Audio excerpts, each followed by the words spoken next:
நானும் அவங்க சாகுற வரைக்கும் நடிக்கணும், எனக்கு அதான் ஒரே ஆசை. டைரக்டர் ஆகணும், என்னால முடியாது. கேட்டேன், சரி நீங்க டைரக்ட் பண்ணல, நான் டைரக்ட் பண்ணலாம். பாக்கியராஜ் சார்லாம் பார்த்து ஆச்சரியப்படுறேன், டைரக்ட் பண்ணுவேன், பட் இருந்தாலும் ஏதோ கொலை பண்ணிடுவோம்னு. ஏன்னா எனக்கு இருக்கிற கோபம் அப்படி. சரியா நடிக்கணும்னா அவங்க மாதிரி ஒன் மோடலாம் கேட்க மாட்டேன், இவனை முடிச்சுட்டு கதையை முடிச்சு வேற ஒரு ஆளை போடுறான்.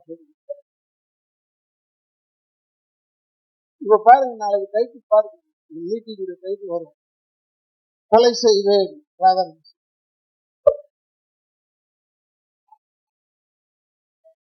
அதுதான் சொல்றது நானும். சரி அதை போடணும், இதை என்ன விட்டுருவாங்க, அதனால அது போடணும். என்ன சொல்றேன்னா, அதையே போடுறது நமக்கு போடலாமே சொல்றேன். ராதாகிருஷ்ணன் கொலை செய்வேன் சொல்லு வர்றேன், எனக்கு என் கேரக்டரோட ஒத்து போன வார்த்தைகள், அதை பத்தி நான் கவலையே இல்லை.